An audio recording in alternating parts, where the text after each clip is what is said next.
Assalamualaikum warahmatullahi wabarakatuh. Selamat pagi.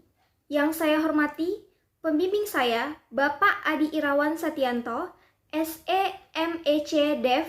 Yang saya hormati juga, penguji saya kali ini, Bapak Doni Putra Utama, SEAK MSICA, dan Ibu Vina Kholisadinuka, SEMSC. Terima kasih karena sudah berkenan menguji saya pada hari ini. Saya, Windy Parwati, dengan NIM 3111911015 akan mempresentasikan artikel dengan judul Prosedur dalam Pemilihan Supplier pada PT Intelindo Teknologi Indonesia. Baiklah, selanjutnya kita ke materi pembahasan.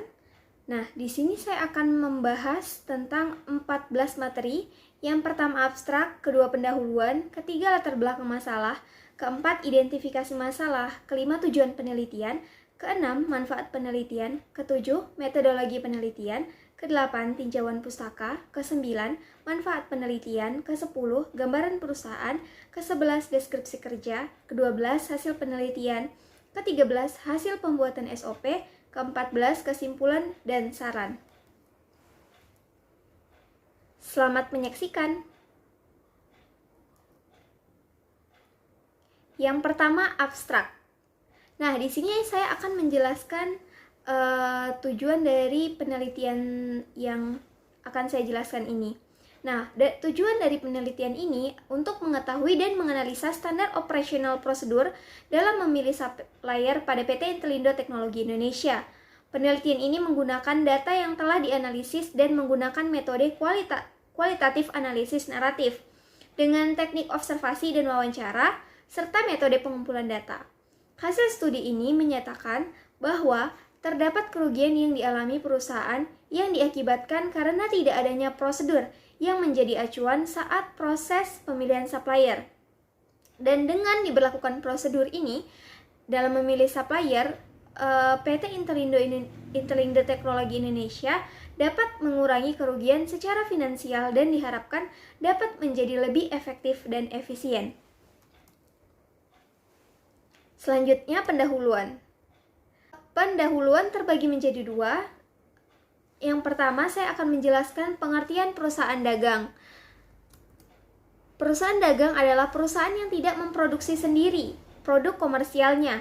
Perusahaan dagang pada hakikatnya adalah perusahaan yang melakukan kegiatan penyimpanan, bentuk untuk menciptakan nilai tambah, dan harga jual. Selanjutnya, prosedur dibutuhkan dalam suatu organisasi, suatu perusahaan, atau dalam suatu perusahaan. Nah, prosedur ini dibutuhkan untuk melaksanakan berbagai hal termasuk pekerjaan di sebuah organisasi atau perusahaan yang sesuai dengan standar integritas perusahaan. Nah, dengan adanya prosedur ini, pekerjaan menjadi lebih terarah dan lebih efektif juga efisien.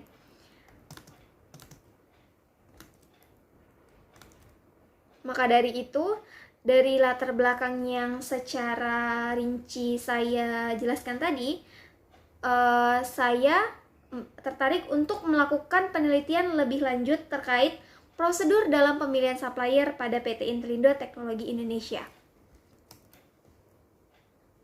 Selanjutnya, identifikasi masalah.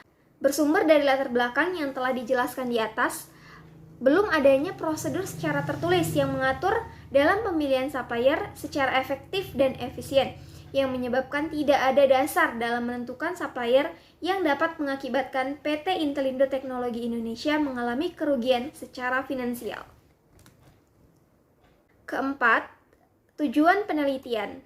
Penelitian saya kali ini untuk membuat dan menyusun standar operasional prosedur atau SOP pemilihan supplier pada PT Intelindo Teknologi Indonesia.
Selanjutnya poin 6, batasan masalah. Batasan masalah di sini saya bagi menjadi dua. Yang pertama batasan data, yang kedua batasan lingkungan. Nah, data yang diperlukan dalam penelitian ini adalah data dari penawaran harga atau quotation selama tahun 2021. Kedua, batasan lapangan. PT Intelindo Teknologi Indonesia merupakan tempat dilaksanakan penelitian permasalahan mengenai topik prosedur dalam pemilihan supplier dan membuatkan standar operasional prosedurnya. Selanjutnya, poin 7, tinjauan pustaka.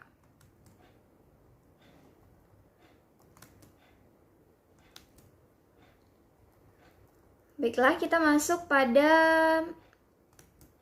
definisi SOP atau Standard Operational Procedure.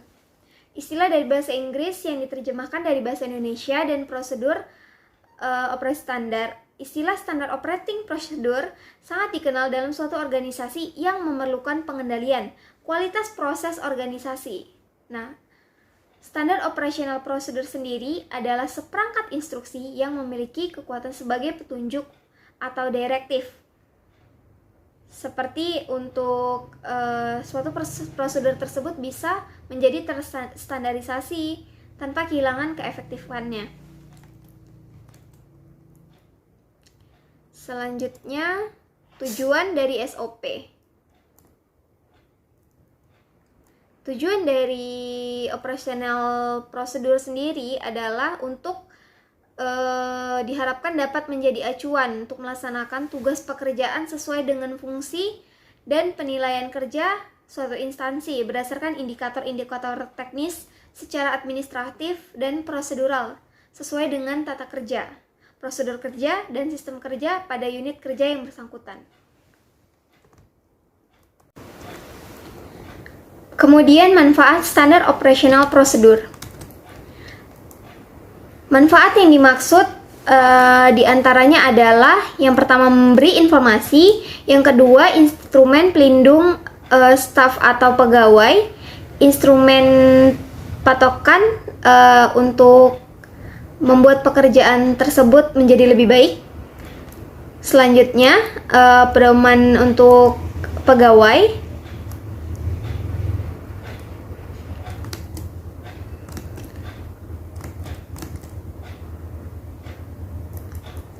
Baiklah, selanjutnya supplier. Supplier dibagi menjadi dua bagian. Yang pertama cara kerja supplier, yang kedua evaluasi supplier. Supplier atau penyuplai merupakan orang atau perusahaan yang menjual barang yang dikelola perusahaan menjadi produk siap jual. Umumnya, supplier menjual produk dalam bentuk mentah atau mempunyai rumah produksi ataupun mungkin pabrik yang menggunakan bahan mentah menjadi bagian dari proses penciptaan produk tertentu. Nah, supplier sendiri juga memiliki fungsi dan tugas yang sangat penting dalam rantai supply ke konsumen, baik itu barang maupun itu jasa. Cara kerja supplier sendiri sebagai pihak yang memastikan tersedianya bahan baku atau bahan mentah bagi pihak atau individu yang membutuhkannya. Yang kedua, memastikan bahan baku yang dipasok masih dalam keadaan baik saat diterima oleh pihak pembeli. Yang ketiga, melakukan pemasaran. Proses pemasaran biasa melalui offline atau online. Secara online misalnya dengan membuat website dan iklan untuk menjual bahan baku tertentu. Bekerja sama dengan pembisnis, pada tahap ini, supplier harus berkomitmen untuk dapat memasok bahan mentah berkualitas kepada pembisnis secara rutin. Dan yang terakhir, menjaga kualitas dalam hal kualitas layanan dan kualitas bahan mentah sangat mempengaruhi keberhasilan supplier dalam menjalankan usahanya.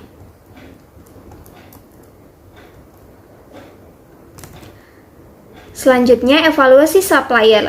Nah, dari evaluasi supplier ini sebaiknya diadakan setiap 6 bulan sekali oleh bagian purchasing manager ataupun bagian terkait untuk melakukan survei agar menghindari kerugian. Selanjutnya, evaluasi supplier. Nah, evaluasi supplier sebaiknya dilakukan setiap 6 bulan sekali oleh bagian purchasing manager atau bagian terkait. Evaluasi ini dilakukan terhadap supplier yang tercatat dalam daftar supplier dengan melihat catatan pembelian dan penerimaan barang dari supplier yang ada.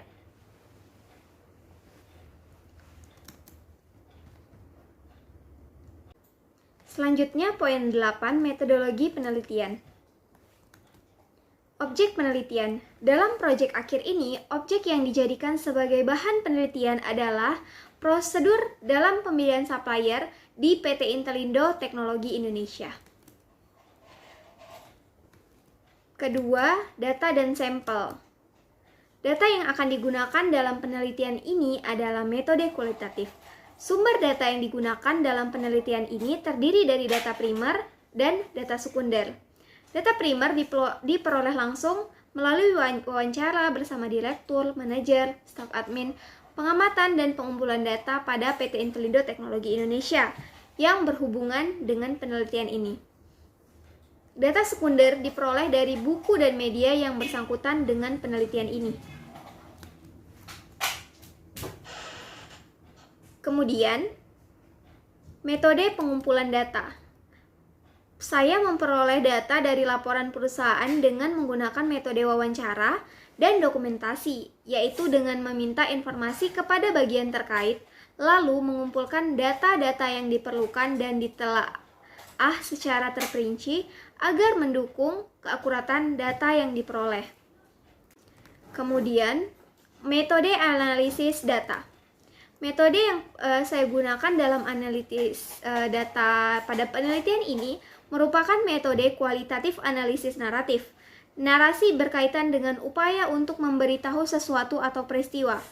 Wawancara dan observasi merupakan cara yang digunakan dalam penerapan metode analisis ini karena dibutuhkan sebuah ide yang dikomunikasikan dengan setiap bagian yang terkait dengan topik penelitian untuk mendapatkan informasi maupun data yang diperoleh dalam membuat penelitian ini. Selanjutnya, poin 9, gambaran umum perusahaan. Gambaran umum perusahaan dibedakan menjadi dua bagian. Yang pertama, sejarah singkat perusahaan. Yang kedua, visi dan misi perusahaan. Sejarah singkat PT Intelindo Teknologi Indonesia didirikan pada tahun 2008 untuk memberikan solusi IT dalam layanan komputer dan perbaikan perangkat keras. Visi misi perusahaan. Visi dari PT Intelindo Teknologi Indonesia menjadi perusahaan yang mampu memberikan kontribusi baik dalam bidang penelitian, teknologi informasi dan komunikasi, serta pengabdian masyarakat. Dan misi dari PT Intelindo Teknologi Indonesia memberikan solusi yang optimal bagi mitra yang menyelesaikan berbagai permasalahan di dunia teknologi informasi.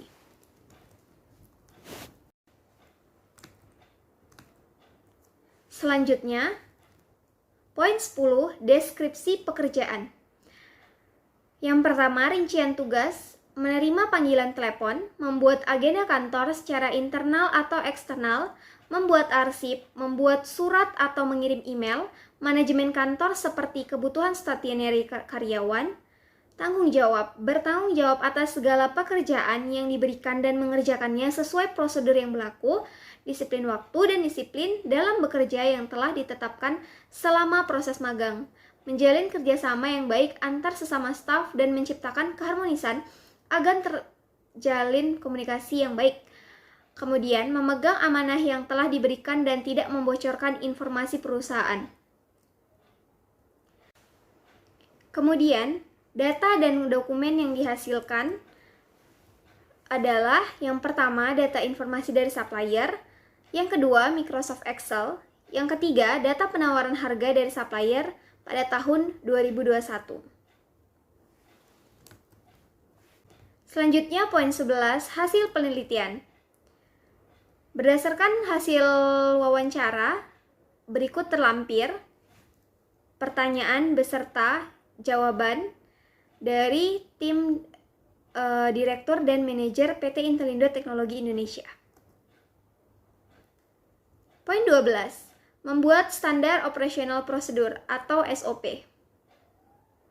Berikut saya lampirkan SOP hasil dari wawancara yang telah terlampir di atas. Selanjutnya, kesimpulan dan saran. Penelitian ini dilakukan untuk mengidentifikasi kendala yang terjadi selama proses pemilihan supplier di PT Intelindo Teknologi Indonesia. Setelah dilakukan penelitian terhadap permasalahan tersebut, maka diperoleh kesimpulan sebagai berikut. Yang pertama, kerugian yang dialami PT Intelindo Teknologi Indonesia dikarenakan tidak adanya prosedur yang mengatur dalam memilih supplier, sehingga tidak ada dasar yang menjadi acuan. Kedua, standar operasional prosedur sangat dibutuhkan untuk menunjang keuntungan suatu perusahaan.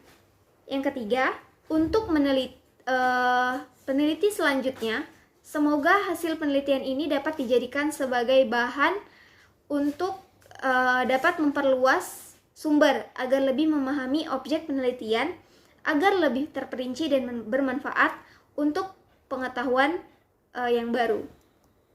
Selanjutnya saran. Mengenai pendapat yang saya berikan adalah perusahaan dagang di PT Intelindo Teknologi Indonesia diharapkan agar dapat memiliki sebuah prosedur yang mengatur dalam pemilihan supplier, agar ada dasar yang menjadi acuan yang dapat meminimalisir kerugian. Dan disarankan untuk PT Intelindo Teknologi Indonesia agar memperhatikan setiap proses dalam prosedur yang ada, agar kinerja operasional perusahaan berjalan lebih baik, efektif, dan efisien. Baiklah, itulah tadi presentasi yang dapat saya sampaikan. Mohon maaf bila ada kekurangan, mohon maaf bila ada salah kata. Billahi taufik wal hidayah. Assalamualaikum warahmatullahi wabarakatuh.